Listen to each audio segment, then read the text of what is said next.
नमस्कार। SPT news पर आपका स्वागत है। पेश है 21 नवंबर शुक्रवार दोपहर 1:15 राजस्थान की बड़ी खबरें। सबसे पहले एक नजर डालते हैं आज की हेडलाइंस पर। राजस्थान में बड़ी संख्या में नई ग्राम पंचायतें बनी, सरपंचों, उप सरपंचों और वार्ड पंचों के पद बढ़े, पंचायतों का नक्शा बदला। मिस यूनिवर्स 2025 मैक्सिको की फातिमा बोश ने जीता खिताब। पीएम मोदी दक्षिणी अफ्रीका की यात्रा पर रवाना। अब डिजिटल हस्ताक्षरों से चलेगी विधानसभा। भारत में सुबह सुबह कांपी धरती, पश्चिमी बंगाल में जोरदार भूकंप। और अब खबरें विस्तार से सुनिए।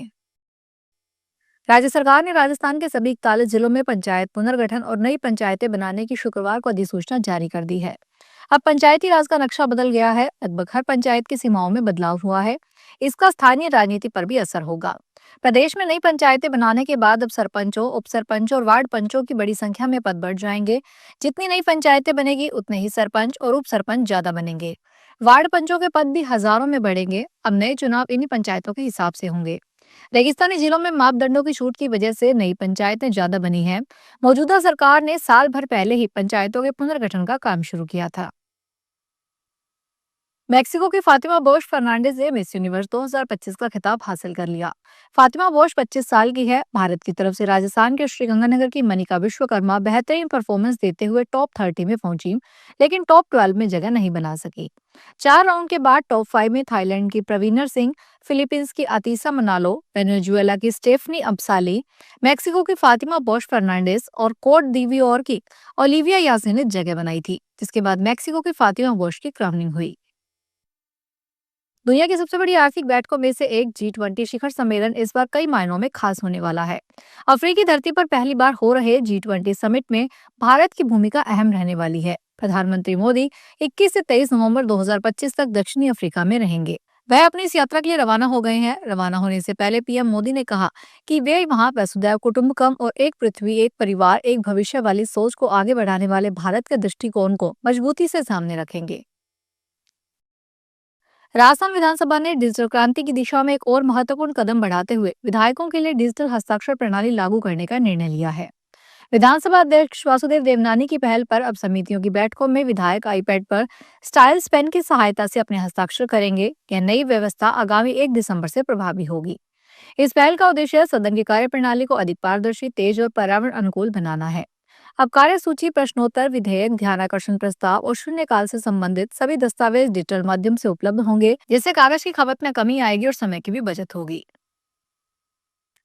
भारत पड़ोसी देश बांग्लादेश और पाकिस्तान में आज सुबह सुबह धरती डोली है। पश्चिमी बंगाल में जोरदार भूकंप से धरती कांप उठी। पश्चिमी बंगाल के कई जिलों में आज यानी शुक्रवार सुबह भूकंप के झटके महसूस हुए। भारत में आए इस भूकंप का केंद्र बांग्लादेश था। जी हाँ, बांग्लादेश के धोराशाल में यह भूकंप आया। रेक्टर स्केल पर इस भूकंप की तीव्रता 5.2 मापी गई है। फिलहाल किसी तरह के नुकसान की खबर नहीं है। इसी पहले पाकिस्तान में भूकंप के झटके महसूस किए गए थे। नेशनल सेंटर फॉर सिस्मोलॉजी के अनुसार शुक्रवार सुबह पाकिस्तान में रिक्टर स्केल पर 5.2 मैग्नीट्यूड का भूकंप आया।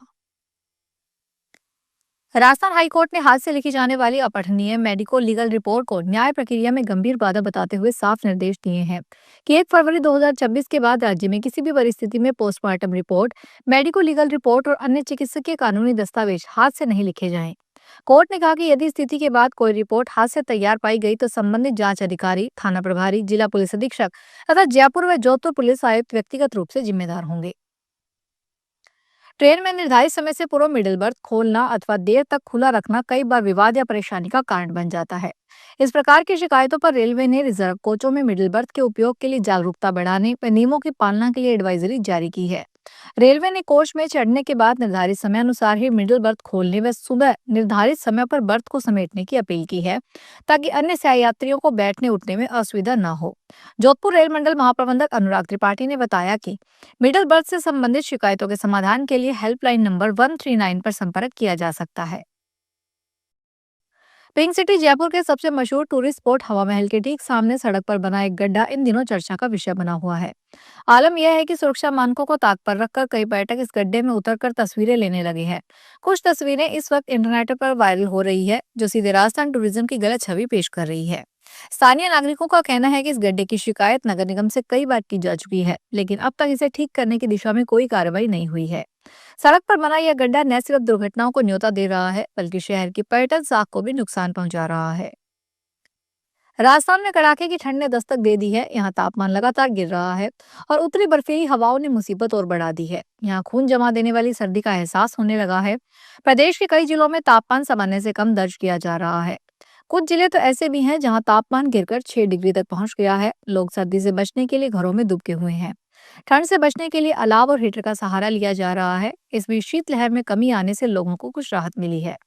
राजस्थान में सर्दी का सितम जारी है और मौसम शुष्क बना हुआ है। तापमान की कमी से ठंड बढ़ रही है। हालांकि दिन के समय खिली धूप से लोगों को थोड़ी राहत मिली। इस बीच शीतलहर में भी कमी आई है। राजस्थान पुलिस प्रशासन में आज शुक्रवार को बड़े स्तर पर फेरबदल किए गए। यहाँ राजधानी जयपुर में सट्टा प्रकरण में 3 पुलिसकर्मियों को निलंबित किया गया। वहीं जोधपुर ग्रामीण में 7 थानों के थानाधिकारी समेत कुल 17 अधिकारियों के तबादले किए गए। दोनों जिलों में जारी आदेशों के बाद पुलिस महकमे में हलचल तेज हो गई है। जोधपुर ग्रामीण के एसएसपी नारायण टोगस ने गुरुवार देर शाम एक आदेश जारी कर कुल 17 पुलिस निरीक्षकों और उप निरीक्षकों को अलग अलग थानों पर नियुक्त किया है। इसमें 14 सीआई और 3 एसआई शामिल है। एक एसआई को थानाधिकारी के पद से हटाकर सामान्य पोस्टिंग दी गई है, जबकि अन्य रेंज से आए 2 निरीक्षकों को भी नई जिम्मेदारी सौंपी गई है। उदयपुर में आज शुक्रवार सुबह गोदाम में आग लगने से अफरा तफरी मच गई। शहर के हिरन मगरी क्षेत्र में भंगार के गोदाम में आग लगी इतनी भीषण थी कि आसपास भीड़ जमा हो गई। सड़क के एक किनारे लोगों का जमावड़ा और फायर ब्रिगेड की गाड़ियां खड़ी दिखी। यह हादसा सेक्टर 9 वीआईपी कॉलोनी के पास हुआ।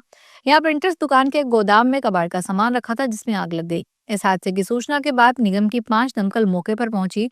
मौके पर आग बुझाने का प्रयास किया जा रहा है। हालांकि अभी तक आग लगने के कारणों का पता नहीं चल पाया है।